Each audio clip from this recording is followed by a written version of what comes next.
Hello Libra, welcome to the Plaid Oracle. This round of readings I've been pulling a card from the Faeries Oracle by Brian Froud. And your reading is it's a little bit, I don't know, more esoteric, maybe not. I don't know. There is some practical advice given, but a lot of it is of a kind of a spiritual nature, more of a being perhaps, than, I don't want to say being versus doing, because being kind of requires doing, right? It involves the thoughts that you think, the beliefs that you cultivate within yourself. There is a doing involved in being, right? In how you be.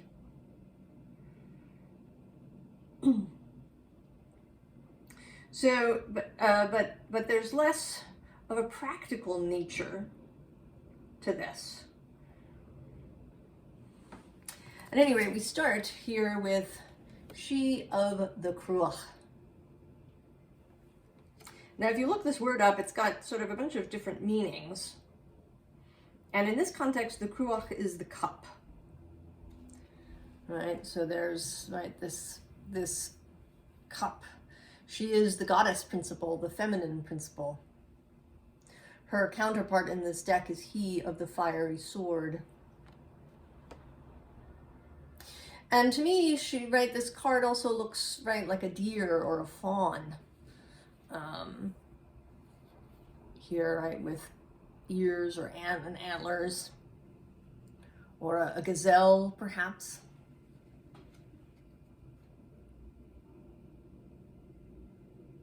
Because there is a kind of a freedom or a wildness. These words that we have, feminine, masculine, yin, yang, that we use are really inadequate to describe these principles of the universe, and particularly of the physical universe, how things manifest. I'm not going to read from the book, but essentially, right, she takes what, he initiates and brings it into manifest reality. Right? The cup as womb.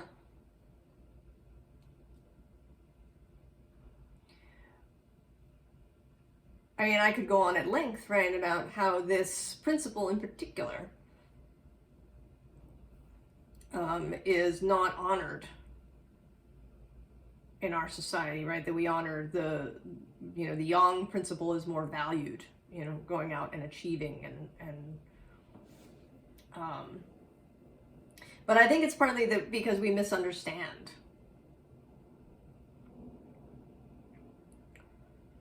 We misunderstand that, right, that both are required and both are happening all the time, right? If someone decides they're going to build a building, there's a lot of initiatory stuff that has to happen. But then there's also a lot of receptive, manifestational stuff that happens for that building to come to be.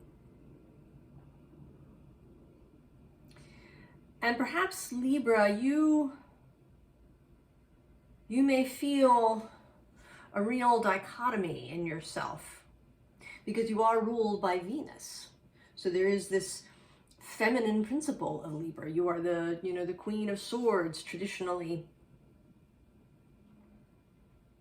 But air is seen as a masculine element. Intellect. Right? Especially sort of probing intellect.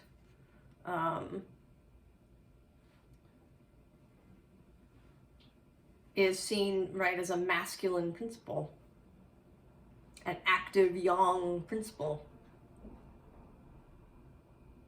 I know my mother was a Libra, and she was very earthy, but also intellectual. She spoke many languages. She was a college professor. And I sometimes feel now that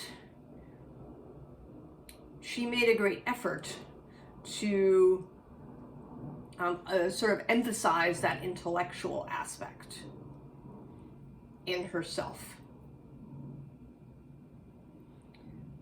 I mean, that's only my feeling. I didn't know her as an adult, when I was an adult. But I wonder if this is something that you have found, Libra, that you don't want to appear soft.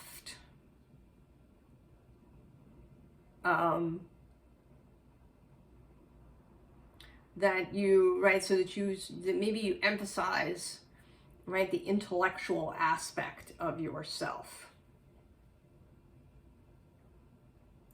And I don't know if any men are going to watch this video.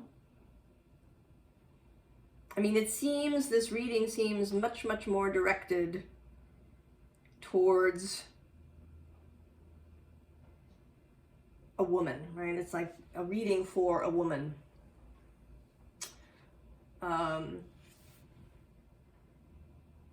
But I imagine that all Libras may feel this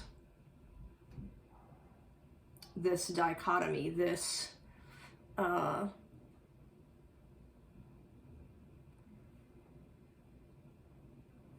perhaps conflict in our time between this Venus principle that holds Libra and then this sort of masculine idea of intellect. So the first card that comes up is the Eight of Swords. So here, right, classic held prisoner by your own thoughts, by your own mind. While beneath that is the Page of Cups, Herald of Cups. That perhaps has been trying to be seen. Then we have this High Priestess card, right? The feminine spiritual principle of the deck, right? Opposite the Magician. Or opposite the Hierophant, if you like. Although that's an interesting question that we'll get to a little bit later. So here she is both the observer, right, the High Priestess looking down at this earth, but I feel also that she is a participant, right, that she is the receptive principle, allowing whatever is happening, receiving what is happening on this earth that she has in front of her. I think that it's actually meant to be the moon in this card, right? She's the High Priestess, but I see it as, right, a planet where there are events happening, more like the earth. And then, right, followed by this Seven of Pentacles, where this person is gathering, right? She's about to gather the fruits that have grown.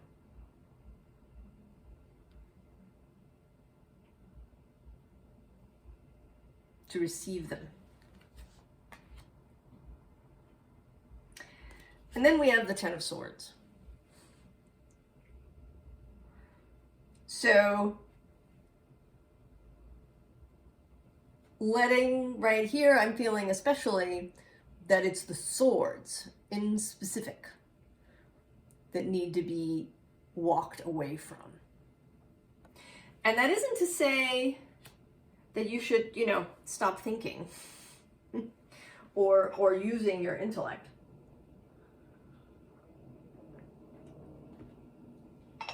On the day-to-day. But that they should cease to be sort of the primary focus. They should not be seen perhaps as superior or more important or more valuable than the body, right, that the swords are stuck into.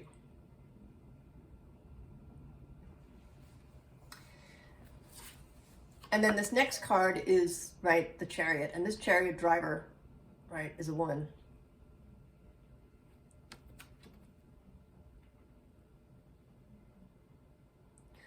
So, you know, and the horses here, red and blue rather than black and white. There's a different feeling to that.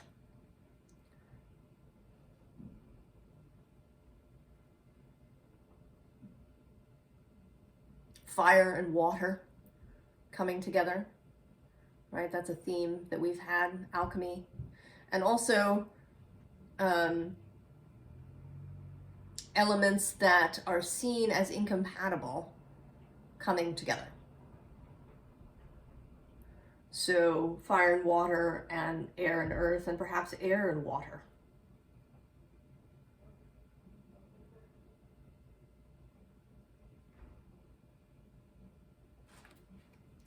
And that, right, that's what may generate movement. Because in nature, their right elements are not incompatible. Everything works together.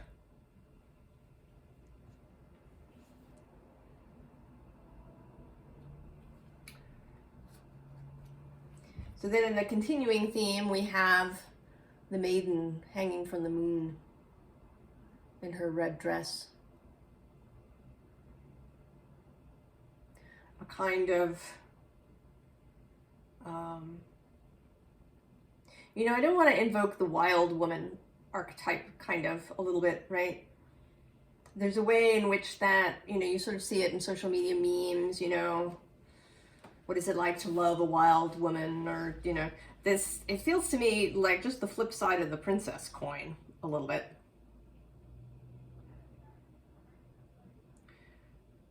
You know, that actual flesh and blood women have all different sides to themselves, and maybe sometimes, you know, they may want to do something that seems wild, but they may also, you know, want to sit on the couch with a good book and a cup of tea. And that, you know, this kind of gets left out of these memes.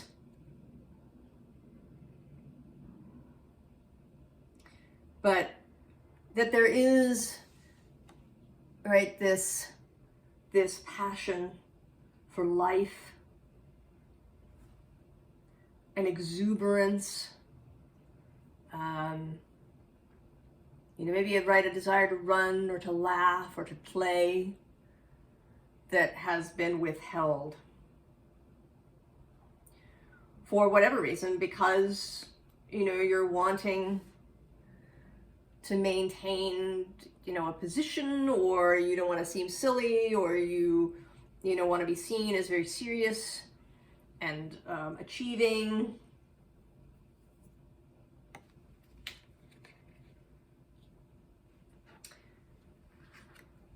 And then here in the sea spirit, it's sort of another side too, right? A side that moves through, right? That is a different view of air, right?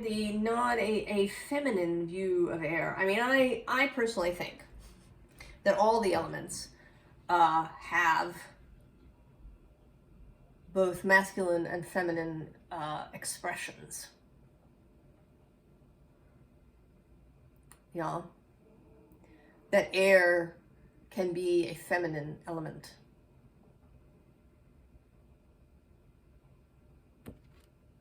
as she is, right? Like a breeze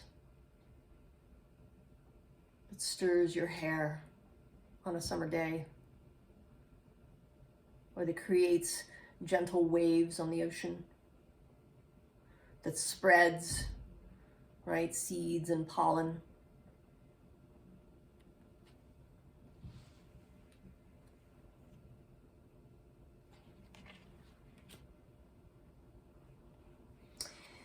And here we have another, right, a card kind of internal possible conflict, or maybe even external conflict, right? The Five of Wands.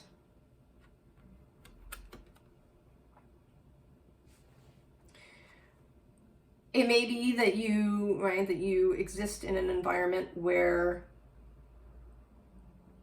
you feel like you have to be aggressive and hard and hyper intellectual and capable, right? Uber capable.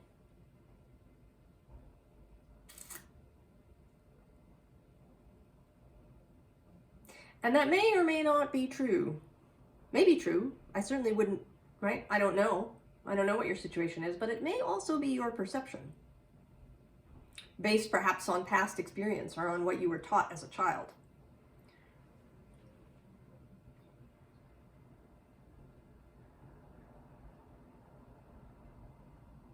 But there is this, right, this conflicting Five of Wands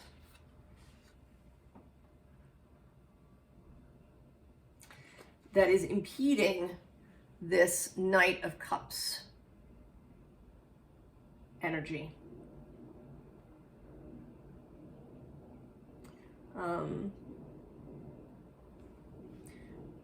Right, this filling, it's preventing you kind of from filling your own cup,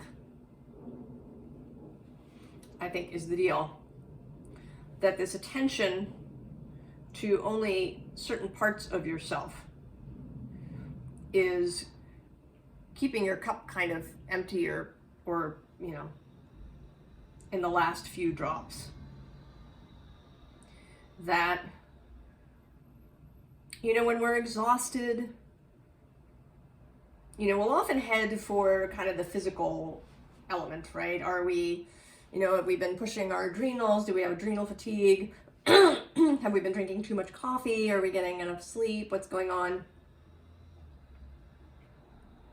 But I think that holding back an element of yourself,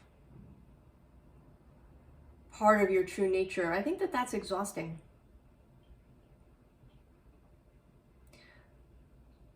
I can say that, I think, for myself, I have found that to be true. That holding back, right, suppressing, right, repression and suppression, they take energy. That it's like being stiff, like holding your muscles really tightly, you know, can be, right, fatiguing and make you sore.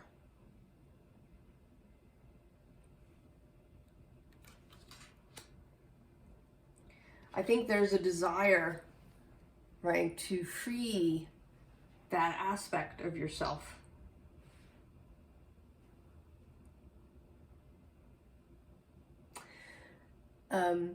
When I'm recording this, December of 2022, Pluto is coming to the end of his time in Capricorn. He's got a bit, sort of another year left in there. So through that whole time, he's been squaring you, Libra.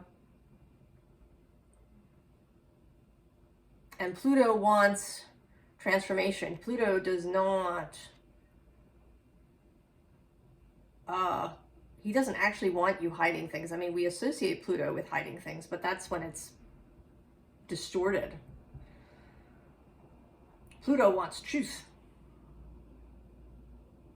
There are no lies in the underworld. All is seen.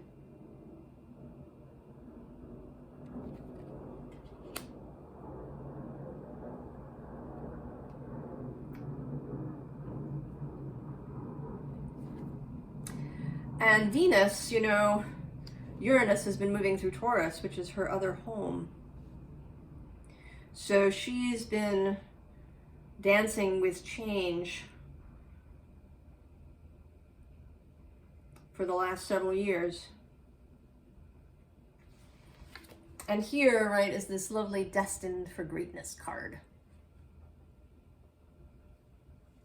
that I feel like is the possible result, right? This kind of happy scene, right? There's that little hummingbird character, right, standing in for air in this earthy card. And I'll come back to that air earth thing again as we go, but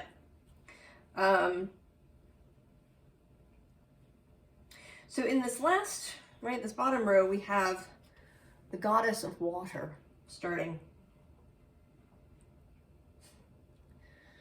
Right? The womb.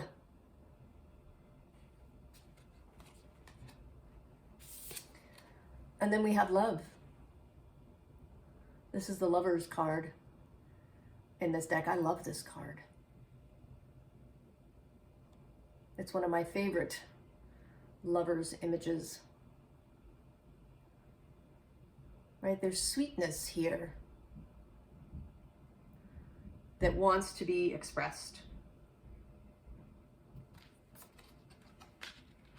There is a deep love.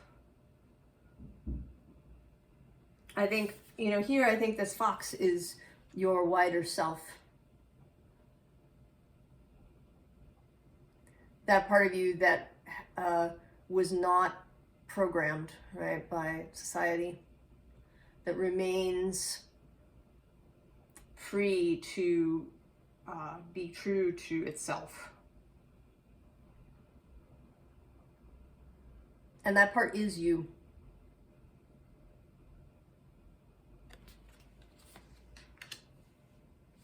So, you know what this is, right, is an initiation into something new.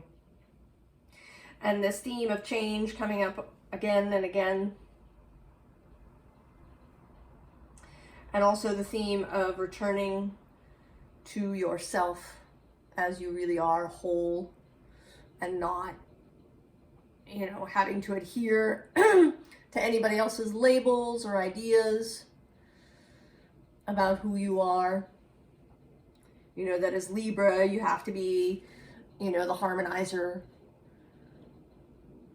necessarily. Or that you have to be intellectual necessarily at all times. And, you know, I sort of enjoy this card because there's humor here. The badger is making off with your boot, and the bird is stealing your hat, and the foxes are getting into your luggage. So this element of play.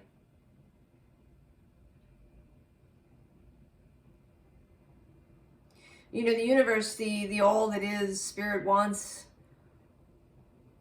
to laugh, to play, and to play with you.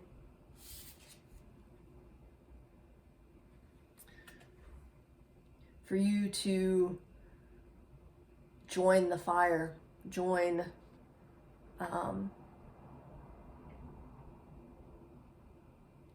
in this kind of festive scene, right, with this little, right? There you are, Libra, in your red dress as this cardinal. Pisces had a red dress too. I mean, maybe many of us, maybe we all have a red dress, a red outfit. Our passion that we've been reluctant to share because maybe it seems frivolous or unattainable or childish or whatever.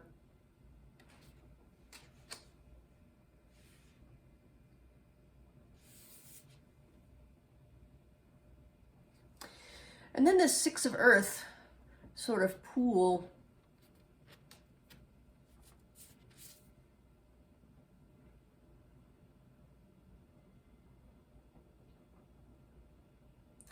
And I feel like this, right, that you might not see this pool,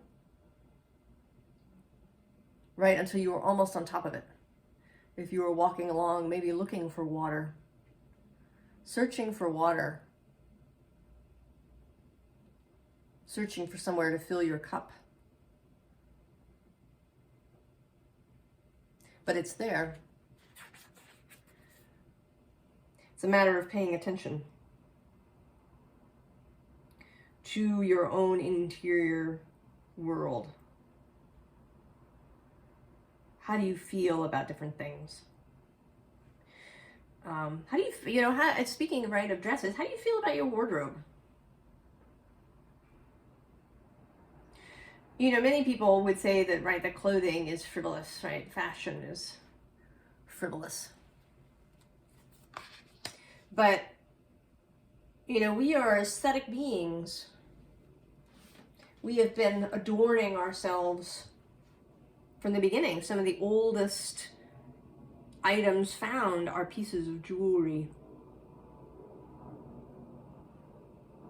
pendants and torques and bracelets. We have been, as human beings, right, adornment, I think, comes naturally to us, and we like beautiful things. So how you dress is important. And that's entirely up to you. What feels good to you, what looks good to you when you look at yourself in the mirror. You know, what colors do you like?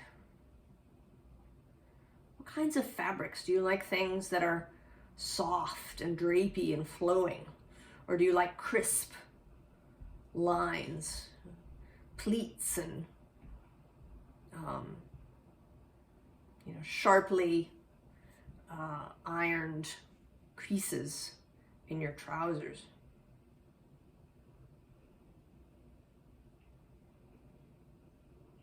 You know, have you been dressing for someone who you're not? Have you been dressing to fit in to this sword persona? Is there something else that you would like to wear on your body?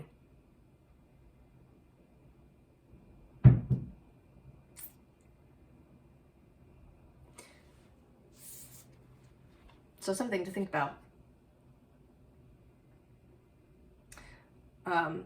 Then we have this offering card, and this is one of my favorites in this deck.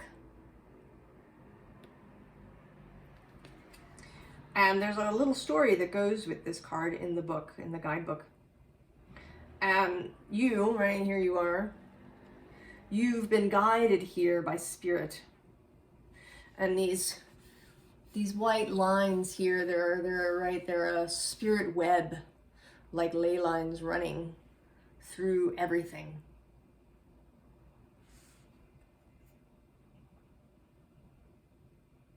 And you make this offering, and an offering is made to you in return.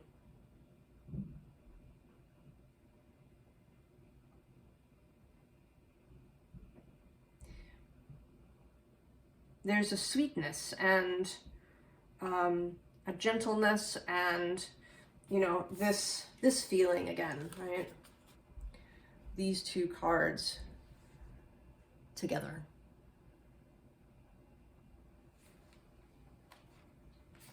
There is deep love for you, Libra.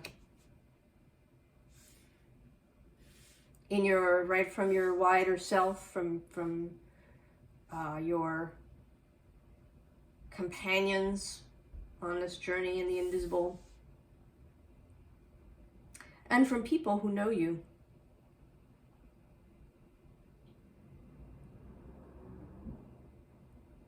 And it may be that there'll be a little bit of a hiccup with some people if you start expressing this she of the Cruach energy that's been trying to get out.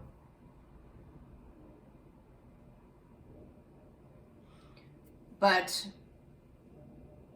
you know, these people, everyone who really loves you, will be pleased. I mean, it may be that some of them, actually, like people, certainly Spirit has been rooting for you to be your whole self. But there may be people in your physical life who will be so pleased to see this side of you that maybe they've only glimpsed. Maybe they've been hoping, right, to see this. So, I know it's easy to say, right, don't be afraid, Libra. But I want to say, don't be afraid.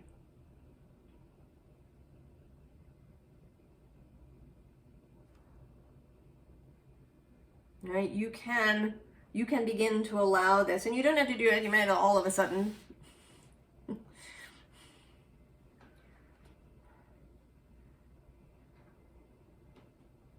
Right?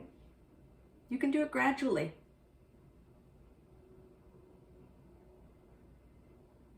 Because you'll have to, you know, kind of get used to it, you know, for yourself, right? You could start in private before moving out into your workplace and into the world.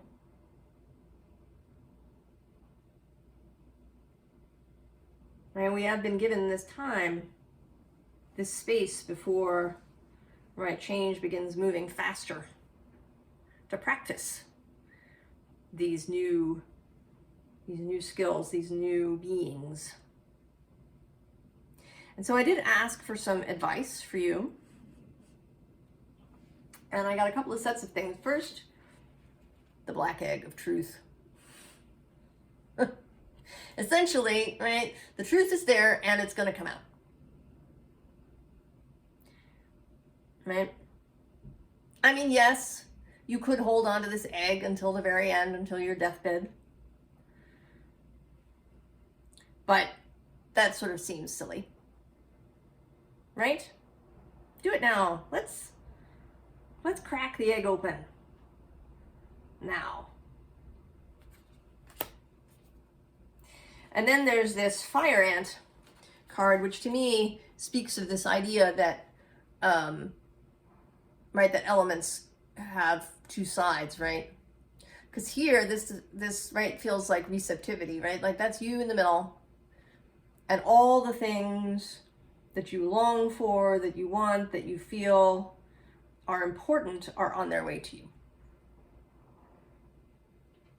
Because you are moving in truth as your whole self, in alignment, then everything arrives, right?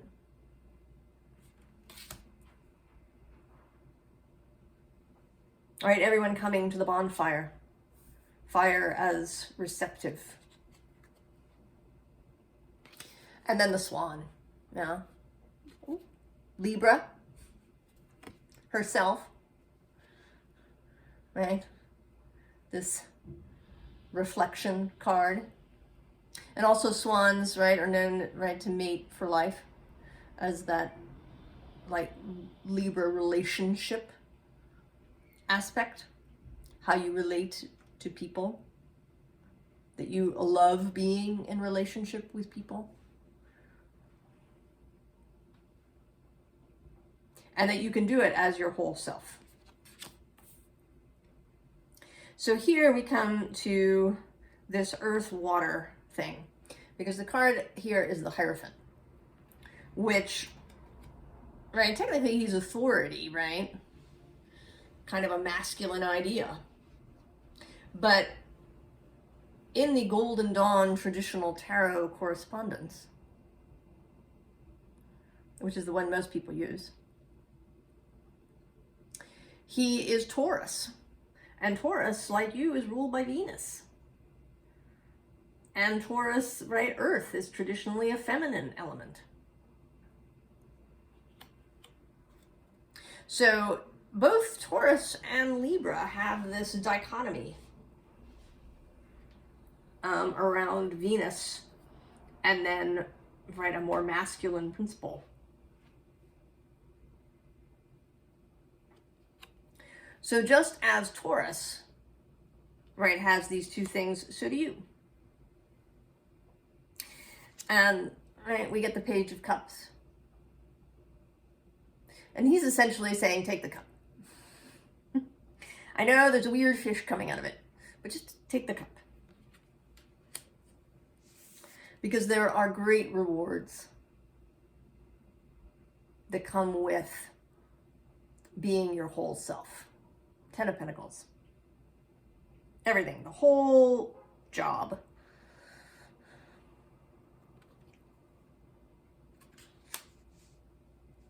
And what may be required right here is that you walk away from this fight that you've got going on. You say, you know what? I'm not going to participate in this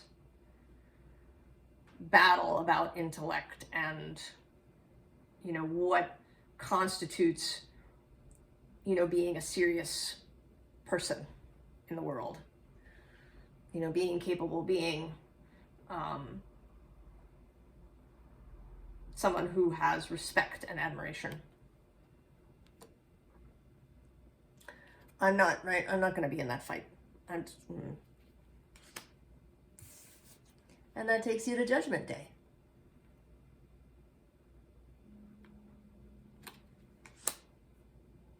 So Libra,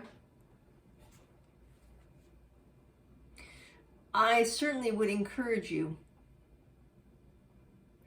to examine how you see yourself, what labels you've attached to yourself. Is there a more flowing, receptive, feminine, yin, all the inadequate words we have for this aspect? Is there a part of you that is not expressed? You know, is your cup empty, dry?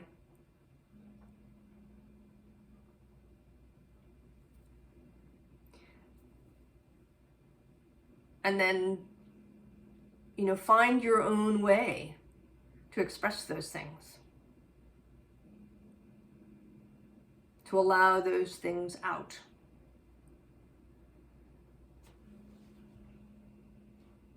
To fill your cup. I wish you all the very best, Libra. I think this could be a really exciting journey for you. Really fun. Really, right? Really let in the fun. Let it be fun. And I will see you next time. So long, Libra.